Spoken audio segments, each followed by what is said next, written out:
comenzamos la entrevista. Bueno, como ya nos ha presentado muy bien Virginia, somos Carolina y Milka y somos de la Asociación Aranjuez Sostenible, que no sé si conocerás, pero es una pequeña asociación de Aranjuez que se dedica a la educación ambiental, tanto en redes sociales, en colegios como en el Río Tajo. Y bueno, que muchísimas gracias por aceptar nuestra invitación. Es todo un honor poder hablar contigo y entrevistarte.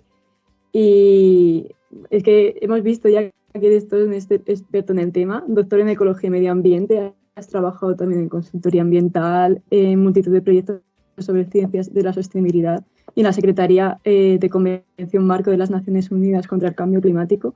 Y bueno, actualmente diriges la campaña de cambio climático y combustibles fósiles de Greenpeace, si no me equivoco. Sí. Muchas gracias por estar aquí. Y realmente lo que vamos a hablar hoy es de la COP27, que se celebró que terminó el pasado 18 de noviembre, y bueno, a la que nos va a introducir un poco mi compañera Milka. Pues bueno, nada, hola Pedro, qué gusto estar aquí. Bueno, para ponernos un poquito en contexto, la COP27 es la conferencia de partes, esta viene siendo la número 27 y esta es la Convención del Marco de las Naciones Unidas que se hace sobre el cambio climático. Así que bueno, Pedro, tienes como que este contexto un poco más claro y nos gustaría, bueno, que nos saludes y que nos cuentes cómo has vivido esta COP27, qué sensaciones son las que te has dejado esta conferencia. Bueno, buenos días y muchas gracias por todo. ¿Cómo he vivido esta COP27? Bueno, pues la he vivido intensamente, ¿no? Han sido 2 semanas que hemos estado allí y al final acabas trabajando todo el tiempo. Y bueno, un poco la sensación, pues que es un proceso necesario, pero bueno, también a veces un poco frustrante en el sentido de que se avanza siempre más despacio, más lento de lo que se necesita. Yo creo que es necesario que los países lleguen a acuerdos y trabajen en este tema, pero una frustración grande entra cuando hablan, por ejemplo, los políticos durante los primeros días que estaban allí, que primero dicen un discurso que coincide mucho con el nuestro, de que la situación es cada vez más grave, que cada vez queda menos tiempo, que hay que actuar de forma muy clara y muy rápida. Pero a continuación viene la frustración, que es que no toman las medidas acordes con su discurso, no toman las medidas necesarias. Bueno, ese puede ser un poco el resumen. Eso en cuanto a medidas políticas. Después el proceso en sí de las negociaciones es muy complejo. Siempre se acuerdan todas las medidas por consenso entre todos los países, tienen que estar de acuerdo todos. Eso le da una potencia grande al proceso, porque las medidas que se acuerdan, pues todos los países del mundo, se puede decir, son casi los 200 países, han acordado esas conclusiones, pero a la vez impide pues esa acción más rápida que necesitamos en estos momentos. Vale. Y viendo que, bueno, en esto que están integrados todos los países, ¿has notado que ha habido algunos cambios en algunos países de manera puntual, que ha habido como un avance respecto a las COPs? Bueno, pues mira, casi el cambio más claro, casi...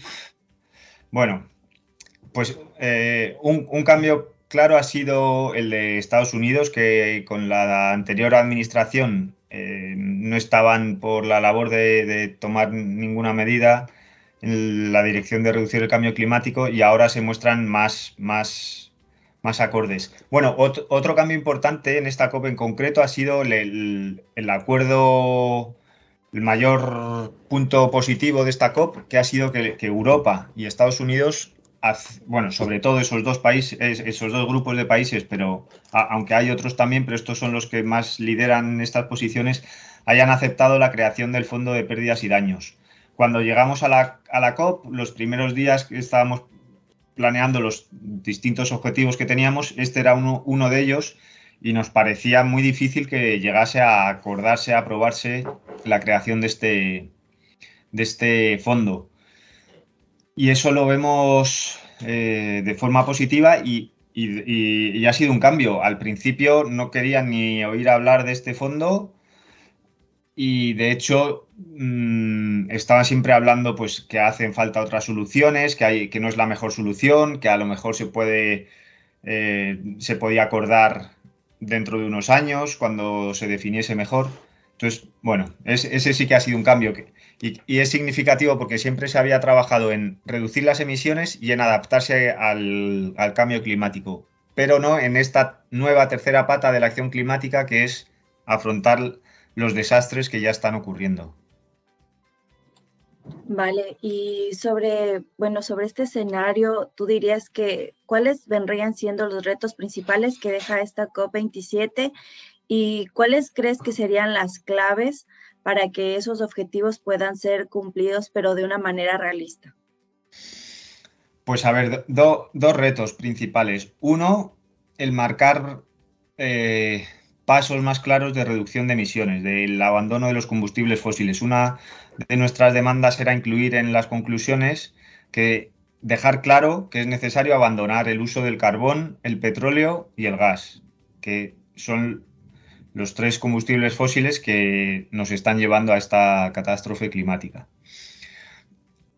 Ese es uno de los puntos en los que apenas se ha avanzado en esta COP y es uno de los grandes retos que quedan para el año que viene y, por ejemplo, unido a esto es mejorar los objetivos que tiene cada país de reducción de emisiones para que estén de acuerdo para no superar el 1,5 grados de calentamiento. Y el otro gran reto, que está todo vinculado, claro, el otro gran reto es conseguir los aportes económicos que se necesitan para ello. Los países del norte global se habían comprometido a poner 100.000 millones cada año a partir del 2020, no lo han cumplido, lo tendrían que cumplir, pero es que además se necesita mucho más dinero de esos 100.000 millones, se necesita mucho más tanto para transformar los sistemas energéticos como para adaptarse a los cambios que nos vienen, como para las pérdidas que ya está provocando. Entonces, en esta COP tampoco ha habido avances apenas en cuanto a los fondos, a la financiación que se necesita, y son los dos retos, la reducción de emisiones y la financiación para mí. ¿Y cómo conseguirlos? Pues una clave para mí es la presión ciudadana a los gobiernos, porque los gobiernos reciben, igual que todo el mundo, la ciudadanía también, muchos estímulos, muchas presiones por parte de la industria fósil y entonces pues se resisten mucho a tomar las medidas que se necesitan. La mayoría de estas medidas que se necesitan comportan, además de la reducción de emisiones y de mejorar el cambio climático, muchos otros beneficios para el resto de la sociedad. Mejoran la salud de las personas, mejoran la calidad de vida, incluso ahorran las energías renovables, ya son más baratas que los combustibles fósiles. Pero los gobiernos siguen sin tomarlas y dices, ¿por qué? Pues en parte creemos que es por esta presión tan grande que les llega desde la industria. Entonces la presión ciudadana es una de las vías que tenemos para compensar esta presión. Y otras claves. Bueno, la concienciación, eso, un poco la conciencia. Quizá los científicos también están alzando cada vez más su voz. Los propios políticos que se lo tomen en serio o que salgan nuevas personas, liderazgos políticos que lideren este cambio y que la sociedad les apoye. No sé si se os ocurren más. A ver, sí que respecto a lo que estás diciendo, también es como que hemos visto que la transición ecológica cumple un papel muy importante. Entonces también es como que las tecnologías hacen que muchos, ¿cómo sería? Por ejemplo, el transporte dependa mucho de hidrocarburos y tal. Entonces, por todo lo que tú me comentas, entiendo que el alcanzar, no, ¿cómo sería? El que no pueda aumentar el 1,5 no viene siendo posible a un tiempo cercano. O sea, porque todavía viene un poco lejos. Bueno, estamos a tiempo. Los últimos científicos dicen que si se actuase ya, se podría conseguir no aumentar ese 1,5 grados. Pero claro, habría que actuar de una forma muy, no sé, mucho más rápida, mucho más intensa. Por ejemplo, en España se ha comenzado a actuar en esta transición energética. En los últimos años ha aumentado mucho la producción renovable, se ha eliminado prácticamente la producción eléctrica con carbón, con lo cual las emisiones se han reducido. Incluso este año, por otras causas, por el tema de la crisis energética por la guerra, también se han tomado medidas de ahorro de energía por primera vez, que es una de las medidas más importantes que tenemos que tomar. Pero las emisiones, para no llegar a ese 1,5 grados, tendrían que reducirse mucho más rápido. Por ejemplo, durante el año de la pandemia, en España se redujeron las emisiones un 12%, pero es que las tendríamos que reducir cada año el doble, entre un 18 y un 24%. O sea, las tendríamos que reducir para no sobrepasar ese 1,5 grados mucho más que el año de la pandemia. ¿Es posible? Se podría hacer, pero tendría que hacerse un plan de emergencia como el que se puso en la pandemia o como algunas medidas que se han propuesto por la crisis esta energética en Ucrania. Un plan de emergencia total en el que el gobierno dedicase muchísimos recursos económicos y a tomar estas medidas de forma muy urgente. Mejorar el aislamiento de las viviendas. Pues en estos 7-8 años que tenemos hasta el 2030 se podría hacer un plan especial para mejorar el aislamiento, empezando por las viviendas más vulnerables y que están peor aisladas. Un cambio, como has dicho, muy sustancial en la movilidad para consumir menos hidrocarburos. En las ciudades es relativamente más fácil el cambiar esa estructura. Requiere unos años, pero es que tenemos 7-8 años para hacerlos. Y, por ejemplo, aumentar el transporte, mejorar el transporte de ferrocarril entre ciudades para no tener que depender tanto del coche. Vamos, eso, y en los cambios en las ciudades, pues también.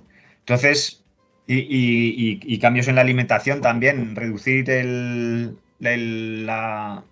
consumo de carne industrial. Pues también en 7-8 años se pueden tomar muchísimas medidas para hacerlo. En los comedores hay un conjunto de medidas que, por ejemplo, en los comedores o los restaurantes, las cafeterías públicas que están en centros públicos, se podrían hacer esas medidas como un primer paso. Hay que tomar muchos pasos, pero el caso es empezar con unos e ir avanzando. Vale. Y, respecto a todo esto que mencionas de España y su transición ecológica, ¿cuál crees que ha sido el papel de España en esta COP27? Pues mira, no estoy seguro. Hemos tenido reuniones con la delegación española durante la COP, pero la verdad es que no lo sé, porque España trabaja siempre dentro del grupo de la Unión Europea, que son 27 países. Entre ellos tienen reuniones internas en las que no estamos presentes, no sabemos bien lo que se habla, y después la Unión Europea presenta sus posiciones al resto de los países. Entonces, al final lo que se oye más es la posición de la Unión Europea más que la de España de forma individual. Entonces, no estamos seguros. es verdad que la Unión Europea, por una parte, ha tomado la posición, a nuestro punto de vista positiva, de que ha aceptado la creación del Fondo de Pérdidas y Daños, tal como se estaba planteando, como se pedía, y también además ha hecho esfuerzos tanto para que se incluya la necesidad del abandono de los combustibles fósiles, como intentar estructurar un poco más esta reducción de emisiones en los países. Han intentado incluir comenzar un proceso por el que los países tengan que definir un poco más en detalle cómo están reduciendo sus emisiones. En estas dos partes ha fallado, pero en principio su posición, a nuestro punto de vista, ha sido positiva. Nosotros, en las reuniones con la delegación española, nos decían que iban a trabajar en esta dirección también. Por ejemplo, nos decían que el fondo para pérdidas y daños no lo veían necesario, no lo veían la mejor solución, que creían que había otras soluciones que podían responder mejor. Sin embargo, después lo han aceptado. No sabemos qué papel ha tenido ahí justo el gobierno de España. Y después hay otro elemento un poco contradictorio con estas posiciones oficiales que ha tomado, que es que mientras están pidiendo esta reducción de emisiones, a la vez en los mercados del gas fuera de la COP, en el mercado donde se compra y se vende, pues están intentando comprar más gas en otros países diferentes a Rusia. Entonces está aumentando la demanda de gas y le está mandando el mensaje a otros países de que aumente su producción de gas porque se la van a comprar. Incluso están promoviendo nuevas infraestructuras de gas en otros países. Entonces, bueno, eso es bueno, sí, tanto España como la Unión Europea en su conjunto. Entonces, bueno, también ahí hay como un mensaje contradictorio. Vale. Y sobre todo esto que mencionas, ¿cómo crees que afectaría el cambio climático en el Mediterráneo, España, en Europa en general? Bueno, pues en España lo estamos empezando a ver este año de forma muy clara. Las temperaturas en general están aumentando. En verano es cuando peor lo sentimos las personas, porque llegamos con las olas de calor a unas temperaturas ya como insoportables. Pero eso puede afectar al turismo, que el turismo en verano, que es una de las industrias de España, se reduzca, porque ya haya turistas que lo pasen mal del calor que hace, y entonces que se reduzca el turismo. Está afectando en las ciudades a la habitabilidad, pues que ya hay gente, sobre todo gente viviendo en casas mal aisladas, o en las casas que están peor aisladas, en zonas con peores circunstancias, sobre todo en el centro de las ciudades, que se acumula todavía más el calor, en casas de peor calidad o más humildes, que sean más pequeñas, donde tiene que vivir mucha gente, en casas pequeñas, en barrios con pocos espacios verdes, con poca infraestructura verde. El calor que se acumula ahí es todavía peor. En la agricultura se está notando también en cambios en los cultivos. Hay cultivos que ya no se pueden cultivar, otros que se pueden cultivar en zonas nuevas, están llegando plagas nuevas. Y otro factor es la sequía, que este año también estamos en ella, y la escasez de agua pues va a aumentar en el futuro. Bueno, otro factor es que hay muchos, pero en las montañas con la nieve, pues cada vez hay menos nieve en general, que eso influye en el funcionamiento de los ecosistemas de los ríos, en el agua que tenemos, y en deportes de montaña también, como en la industria del esquí, pues les está impactando ya de forma directa. Bueno, de muchas formas. Ya, y sobre esto que mencionas, es muy interesante lo que dices, que por ejemplo se va a apoyar el fondo, pero también están abriendo como que nuevas opciones para la extracción de hidrocarburos y tal. Pero también, ¿qué opinas sobre los derechos de emisión y si esto realmente es parte de una solución para el cambio climático? ¿Qué opinión tienes sobre este tema? la compraventa de derechos de emisión. Sí. Es que me ha recordado, espera, otro tema que ahora después lo rescato de la posición del gobierno. La compraventa de derechos de emisiones para nosotros nos parece una trampa, un juego que lo que hace es evitar que reduzcas tus emisiones. La única solución es reducir las emisiones. Si tú, en lugar de reducir emisiones, lo que haces es pagar a otra persona para que esa persona evite emitir más,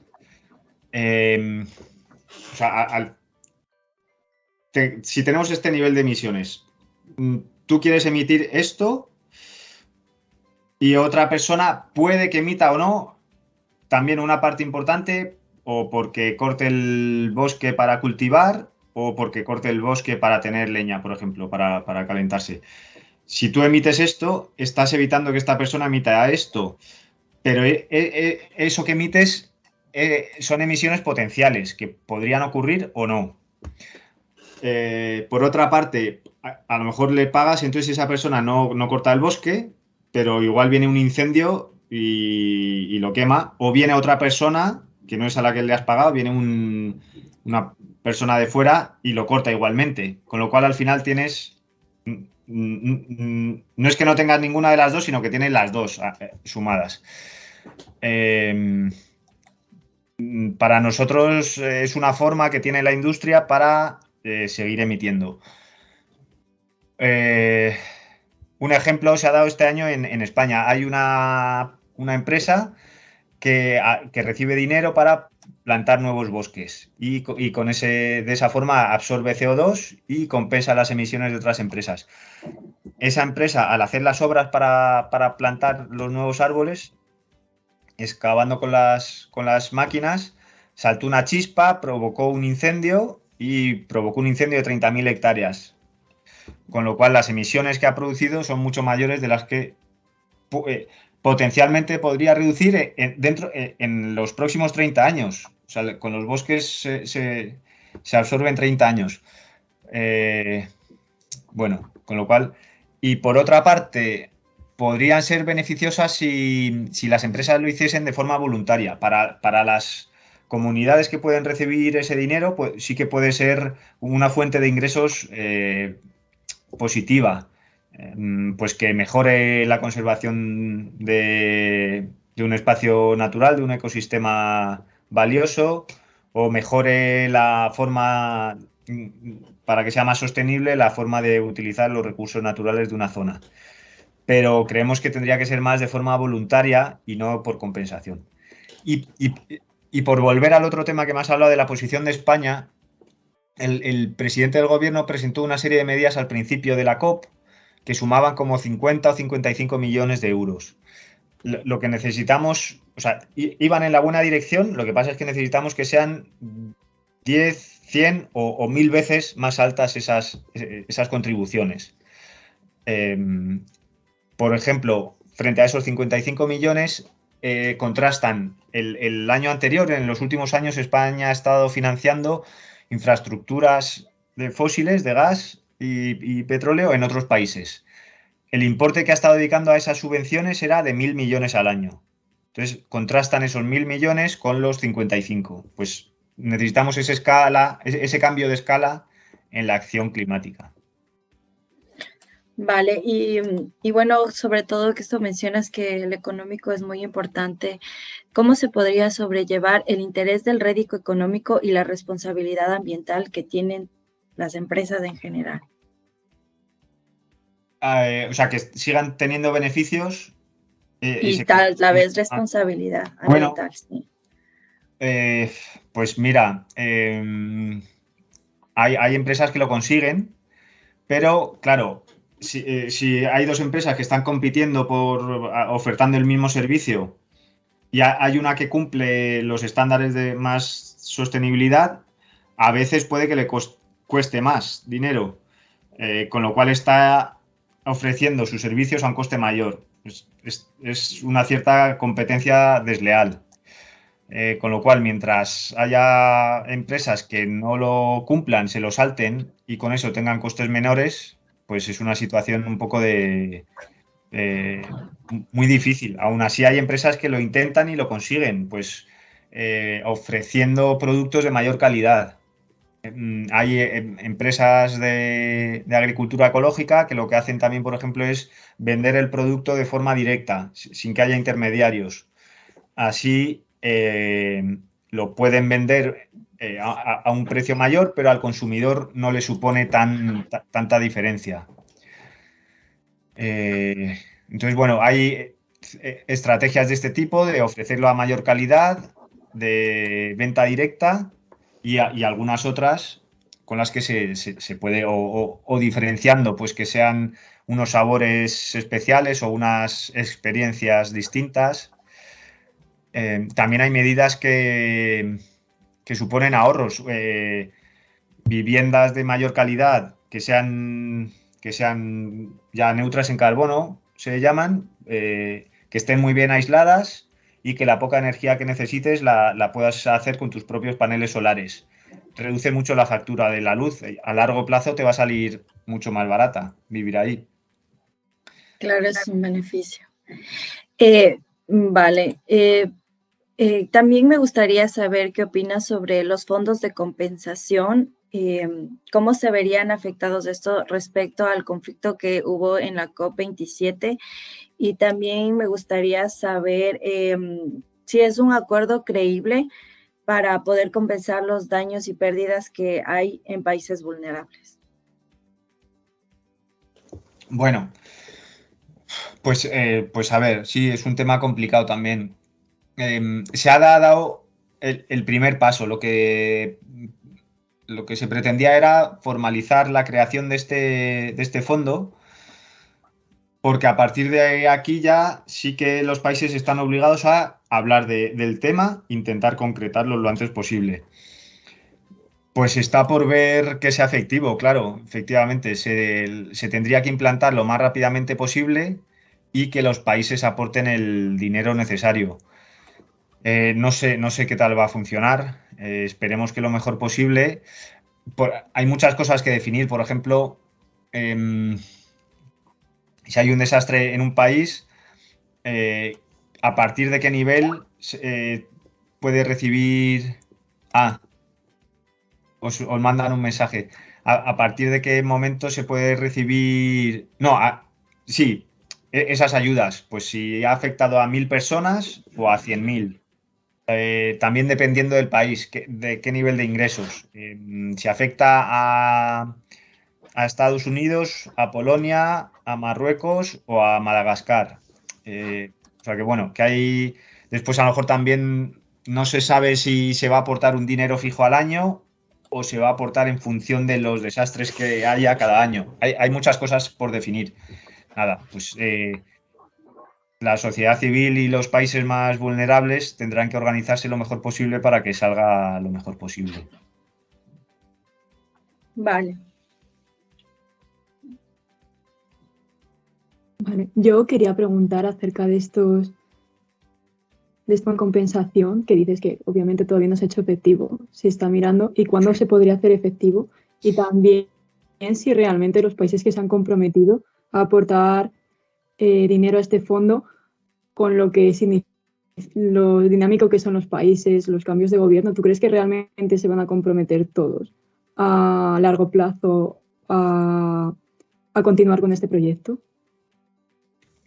Yo creo que a largo plazo sí que va a funcionar. En parte porque una de las cosas buenas que tiene este proceso de la COP, que muchas veces se le critica porque avanza muy despacio, porque es muy poco efectivo, es que sí que tiene una continuidad temporal y al final los países sí que se comprometen. Por ejemplo, casi todos los países han presentado planes de reducción de emisiones. ¿Cómo los van a hacer? Planes de adaptación. Presentan los planes y muchos países aportan fondos. Aportan menos fondos de los que querríamos, pero sí que están aportando fondos. Entonces yo creo que sí que va a funcionar.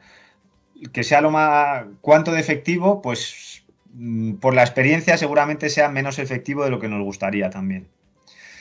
Pero bueno, pues igual, habrá que estar ahí para que cada vez funcione mejor. Y después que los países que vayan a aportar el dinero, pues ahí también hay una batalla importante, porque los países que hasta ahora han estado aportando más dinero, que son Europa, Estados Unidos y algunos otros, Canadá, Australia, quieren que haya otros países que aporten dinero también, no solo ellos. Entonces hay dos grupos de países ahí como candidatos. Algunos que han aumentado mucho sus emisiones en estos últimos 30 años y han aumentado mucho su Producto Interior Bruto también, que son países, por ejemplo, como Corea del Sur o algunos de los países del Golfo, como Qatar, ahora precisamente con la Copa del Mundo de Fútbol, Arabia Saudí y otros. Tienen ahora ya un Producto Interior Bruto per cápita muy alto y además unas emisiones muy altas, con lo cual están en unas condiciones parecidas a otros y podría tener sentido que aportasen. Y después hay otros países con un Producto Interior Bruto muy alto y con unas emisiones muy altas, aunque no tanto, como por ejemplo China, que es tiene un Producto Interior, es el segundo Producto Interior Bruto total, es el mayor emisor actualmente, aunque las emisiones per cápita y el Producto Interior Bruto per cápita no sea tan alto. Pero el volumen total sí que es muy grande. Eso se junta un poco con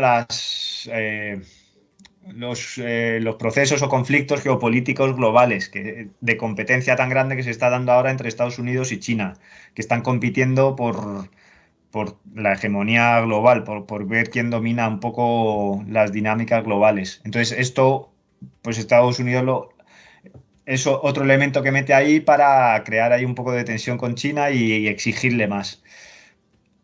Eso influirá también y en esta COP ha provocado bastantes problemas porque estos países están demandando más aportes por parte de otros y los otros que hasta ahora no están aportando se resisten mucho. Bueno, pero yo creo que una cantidad, por ejemplo, para ayudar a los países más pobres, más vulnerables, como Haití, Madagascar, o sea, a los desastres que veamos más flagrantes, como este año quizá el de Pakistán o la sequía en Somalia, yo espero que sí que aporten. Ahora mismo está habiendo aportes a través de Naciones Unidas también, de los fondos contra el hambre, que suponen un cierto alivio y esperemos que este nuevo fondo sea adicional y mejore la ayuda que se pueda dar.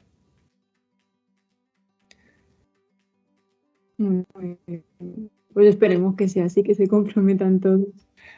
También quería preguntar acerca de este tema, y es que has mencionado que en España propusieron alternativas a este fondo de compensación económica. Si puedes decirnos cuáles son. Pues claro, al principio proponían eso, otras alternativas, no estaba muy claro. Al final sí que definieron algunas un poco más. Me acuerdo de dos. Una de ellas es un fondo que ha propuesto, no un fondo, un escudo que ha propuesto Alemania, un escudo de seguros, que es como que igual entre los países que puedan aportar fondos, que aporten fondos a un seguro internacional. No está tampoco bien definido. Es una propuesta que han lanzado, no se sabe si sería un seguro internacional o un seguro por países. Sería como aportar a un fondo, a un seguro, y en caso de sufrir una catástrofe climática, que este seguro pudiese aportar los fondos necesarios. Pero claro, lo que pasa es que justo los países que más lo necesitan no tienen dinero para aportar a ese fondo. Tienen muy pocos recursos públicos. Entonces, pues por eso se veía como una propuesta interesante, pero que tampoco podía ser la única solución. Y otros fondos son, pues eso, los fondos existentes a través de organismos de Naciones Unidas, de la FAO, de los organismos de Naciones Unidas de lucha contra el hambre, pues, o frente a catástrofes, pues dirigirlos a través de ahí. De hecho, la Unión Europea, por ejemplo, decía que este nuevo fondo no puede ser la única solución y lo que se le replicaba era que efectivamente, que no tiene que ser el fondo la única solución, que puede haber un conjunto de medidas para responder frente a estas catástrofes, pero que este fondo es necesario como una medida más a tener en cuenta. O sea, que no descarta las otras que proponía la Unión Europea. Bueno, no sé si sacaros otro tema. Estados Unidos ha replicado en esta COP que no tienen fondos públicos suficientes para hacer frente a las necesidades de dinero de la acción climática. Dice que se necesita... los representantes de Estados Unidos reconocieron que se necesita mucho dinero para reducir las emisiones y para adaptarse y para las pérdidas y daños, pero que no hay fondos públicos suficientes. Y entonces nosotros le replicamos con dos cuestiones. Una es que actualmente todavía se están dando muchísimas subvenciones a los combustibles fósiles, del orden de 400.000 millones de dólares cada año entre todos los países del mundo a los combustibles fósiles. Si esa cantidad tan grande de dinero se destina a la acción climática, pues ahí ya tendrías fondos suficientes. Y otra parte de donde sacar los fondos es de los beneficios que están sacando las empresas energéticas, que ahora encima con la crisis esta energética derivada de la guerra, están siendo todavía mayores. Como por ejemplo los impuestos que se acaban de aprobar esta semana en España. Aumentando los impuestos a estas empresas también se obtendrían los recursos energéticos necesarios. Estados Unidos proponía vincular más al sector privado en la acción climática, que el sector privado aporte recursos. Puede estar bien, pero es más complicado. Por una parte, porque hay medidas que no tienen beneficios económicos. Si pones, por ejemplo, energía renovable, sí que tiene beneficios económicos. A una empresa privada le puede salir rentable. Hacer la inversión, pones 100 millones, que un país no tiene, y pones placas solares. A una empresa le compensa porque después, si le vas pagando la energía que consumes, pues al final saca un beneficio. Pero hay otras medidas que no reportan estos beneficios, como muchas medidas de adaptación al cambio climático, poner toldos en las casas, o mejorar el aislamiento, mejorar la alimentación, pues no tienen un beneficio directo en empresas. Entonces, para todo eso es para lo que se necesitan fondos públicos.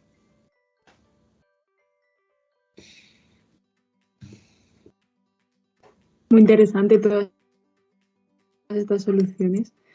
Y Milka, si quieres continuar tú con la entrevista, con el resto de preguntas. Vale.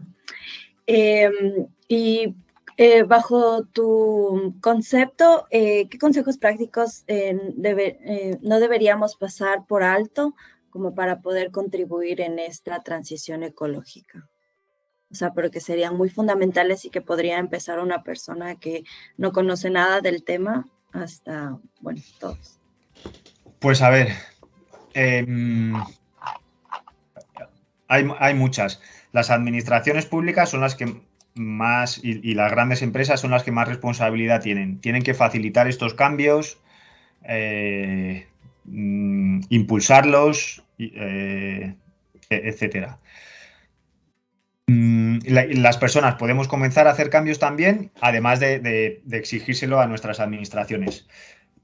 A ver, por ejemplo, en el transporte, pues utilizar más transporte público, evitar el avión lo más posible, que hay muchísima gente que no se lo puede permitir, pero bueno, intentar reducir los viajes en avión, usar más el transporte público, usar la bicicleta e ir andando. Usar la bicicleta o ir andando es mejor para la salud, te mueves, haces un poco de deporte, te sale más barato porque no tienes que pagar y muchas veces tardas menos también. Eso en cuanto a la movilidad. muchas veces no hay alternativa. Hay gente que trabaja lejos de su casa, que el transporte público no tiene buena conexión y solo le queda ir en coche. Pues en esos casos entendemos que pues eso, exigirle a las administraciones que mejoren esas conexiones. Porque otra alternativa es el coche eléctrico, que efectivamente contribuye menos al efecto invernadero, pero es mucho más caro ahora comprarse un coche eléctrico. Entendemos quien pueda permitírselo, pues mejor, pero entendemos que todavía hay gente que no se lo puede permitir. Hay otras alternativas como los coches de estos de aplicaciones compartidos, que muchas veces son eléctricos y no hace falta comprarse un coche tampoco. Bueno, dependiendo de la necesidad de transporte que tenga cada persona, pues podrá usar unos medios u otros. Otra medida en la alimentación, intentar reducir el consumo de carne y sobre todo de carne de producción intensiva o industrial. Es mejor comer menos carne, si es posible comprarla eso de ecológica o extensivo, eso sale más cara, pero si en lugar de comer 3 hamburguesas a la semana comes una, y es ecológica, pues te estás ahorrando un dinero. Intentar comer más alimentos vegetales que además son más sanos. Comer menos embutido y más otro tipo de alimentos. Esa es otra medida que también contribuye a reducir las emisiones de efecto invernadero. Y tampoco, eso, la carne es lo más caro en la cesta de la compra. O sea que tampoco requiere, por ejemplo, quizás o cambios de hábitos y un poco o imaginación o preocuparse un poco por ver qué alternativas puede haber, qué otros platos puede haber que te gusten. Por ejemplo, un aporte de proteínas son las legumbres o los huevos. Y eso, pues preocuparte un poco por buscar nuevos platos que te gusten, que sean ricos y que te eviten comer tanta carne. Otras medidas son poner paneles solares, paneles solares en tu casa o aislar la vivienda. Son 2 medidas alternativas. Poner paneles solares cada vez es más fácil. Requiere una inversión inicial que está en torno a los 4.000, 6.000 euros por vivienda. Se puede hacer, entonces está el problema de que te supone una inversión, tienes que tener esos ahorros o lo puedes pedir al banco también, que te dé un crédito. Y en unos años lo recuperas porque te ahorras, pones las placas solares, entonces cuando está produciendo la placa solar no tienes que pagar la luz. Ahí te vas ahorrando dinero y en unos años, en unos 4 o 5 años, ya has recuperado esa inversión y a partir de ahí empiezas a ahorrar. Pero claro, hay familias, igual, hay algunas que sí que se lo pueden permitir y otras que no. Los bancos están dando créditos ya para esto, pero requiere un esfuerzo aún así de la familia. Las administraciones públicas están dando subvenciones también para esto y con lo cual te sale todavía más beneficioso. Una medida es poner paneles solares. También incluso si no puedes poner paneles solares hay proyectos en los que a lo mejor tienes 1.000 euros ahorrados. Los puedes poner en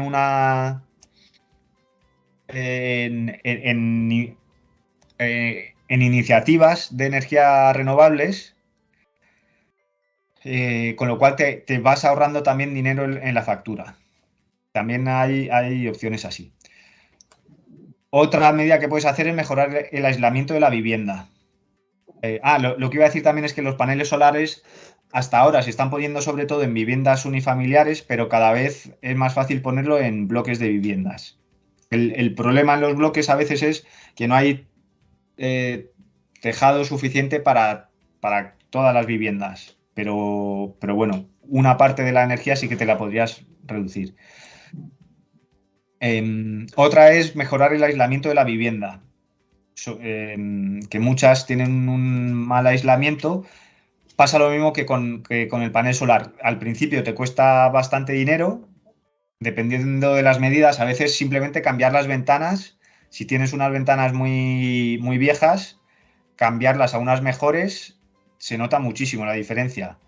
Y el cambio de las ventanas, bueno, dependiendo, pero no es tan caro. Muchas veces pueden ser cientos de euros, que suponen una inversión, pero eso se recupera también muy bien. Después hay otras formas más caras, que es mejorar, que te pongan como un aislante por fuera de la pared, para mejorar todo el edificio. Cada vez se está haciendo más, cada vez hay más subvenciones para eso también, hay empresas cada vez más especializadas. Es otra medida que podríamos tomar.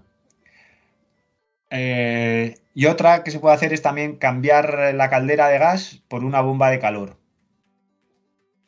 Pues igual, también supone una bomba de calor, es como una especie de aire acondicionado que te da aire caliente o agua caliente. Y también, pues igual, te supone un coste al cambiar la caldera. Hay veces que la tienes que cambiar porque te funciona mal, o sea que la tendrías que cambiar por otra más moderna, pues ya la puedes poner una bomba de calor. Esas medidas se me ocurren. Y después reducir un poco el consumo en general. Comprar ropa de segunda mano, alargar el tiempo que usas la ropa, comprar ropa de comercio justo y de producción más sostenible. Y reducir un poco el consumo en general de materiales, de cosas, sobre todo de cosas materiales, en lugar, bueno, y que lo puedes usar después para otras cosas que te gusten más, para ir a actos culturales, deportivos, no sé. Vale. Listo, Pedro. Muchas gracias. Eso vendría siendo todo. Muchas gracias por tus consejos, por tu tiempo. Gracias por estar aquí con nosotros. Sí, muchas gracias por venir con nosotras. Creo que ha sido una entrevista muy, muy interesante y nos has dicho un montón de cosas que, pues eso, que esperemos que todo salga y todo se cumpla en la COP27 y que, bueno, que todos los ciudadanos tengan en cuenta estos consejos que nos has podido dar. Y bueno, ya nos hemos quedado sin tiempo y muchísimas gracias. Vale. Gracias. Pues nada, muchas gracias a vosotras por el interés también. Hasta luego. Hasta luego. Sí.